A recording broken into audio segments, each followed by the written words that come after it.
Hi guys, welcome back for another video. And in today's video, we're going to be sticking with the theme of inflation, and we're going to be talking about why it is so hard to measure. So why is it particularly difficult to get a true idea of how the cost of living has changed? And the measure that I'm going to care about in this video is something known as the Consumer Price Index, so the CPI. And in kind of basic terms, it's a basket of goods. So there's a certain amount of goods that are deemed as what consumers buy, and they're given a sort of weighting depending on kind of like how much or how important they are to people buying them, and they measure the prices of that certain basket of goods over time.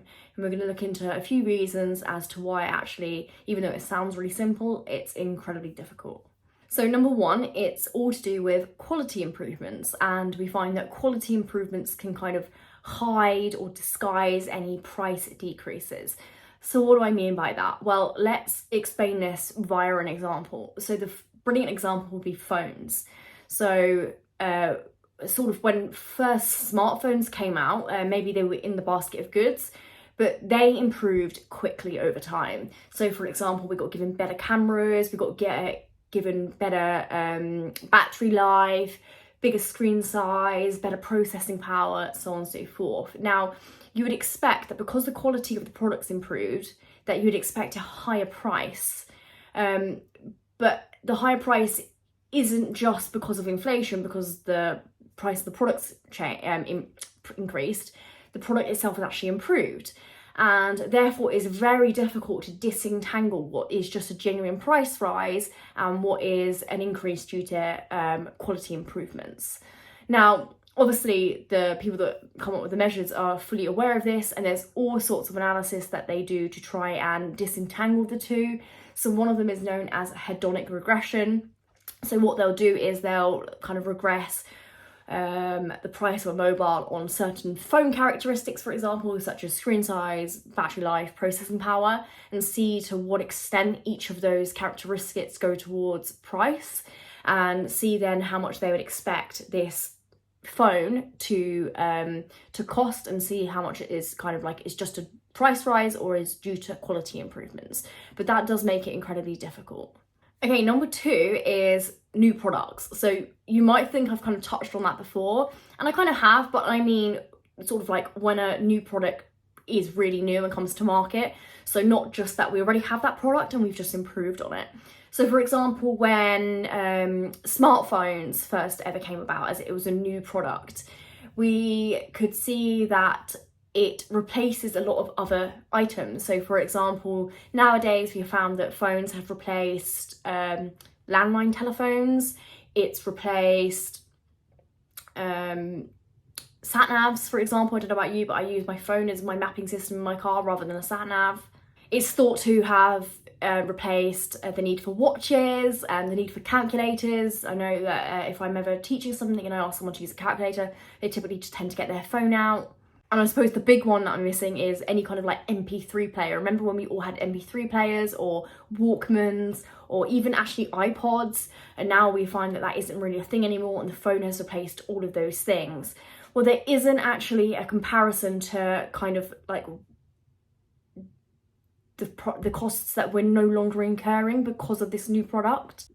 So over time, they do add new products to the basket. Obviously, it's not that the basket has completely stayed the same over the years, and maybe I'll touch on that a bit more about how we then do that. But they don't really ever compare the new product to the costs of the products that have been removed. So that means we find that the measure actually fails to account for savings or for the improved quality of life that comes about by introducing a new product. The difficulty number three is it fails to account for substitutions. So let's say strawberries account as a certain good in this basket, this fixed basket of goods. Well, actually we're human beings and we're able to adapt, and therefore if we find that the prices of strawberries have risen, you substitute to something else. Let's say you substitute towards raspberries instead because maybe their prices haven't risen as much. And unfortunately, this CPI measure kind of assumes that people will continue buying the same number or the same quantity or weighting of strawberries no matter how expensive they get, which kind of just isn't realistic and doesn't really hold in the real world. And it's actually got a name. It's known as the substitution bias, and it's the idea that the consumer price index is actually overestimating the cost of living because people substitute towards goods and services who prices have risen by less, essentially. And the reason why this has got its own name is because economists have obviously looked into this, and they estimate that inflation or consumer price index actually overstates the cost of living by around about 1% every year. So those are three really big examples I've given of why it is incredibly difficult to get an accurate measure of cost of living. But I did mention that obviously as products change or as new products come onto the market, this basket of goods change. And one of the ways they do this is, so a new product comes onto market, and as soon as that becomes part of a typical person's basket, so buying habits, then they add that to their basket. But naturally, if they add that to the basket, they can't then compare that to last year because last year's basket was different. So what they tend to do is they create a basket of these new goods, let's say in the year 2010, and they note down the prices. But in 2010, they use the old basket to give a measure for consumer price index. And then in 2011, they look again at the prices of the new basket, and then they have a year to compare to. They can compare it to 2010. And the final thing I suppose I wanted to end on here is kind of just making everybody aware that actually not all price rises are inflation.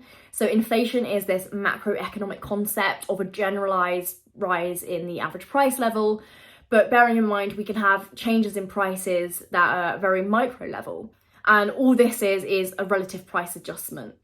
So when we're seeing the prices of individual goods and services rising or falling due to changes in demand and supply, then that's a micro level concept and not your macro level concept. It's just a quick video on, well, firstly introducing you to the concept of CPI, Consumer Price Index, but also hopefully giving you some ideas about why it is incredibly difficult to measure CPI and get a true and accurate measure of the cost of living. Bye guys.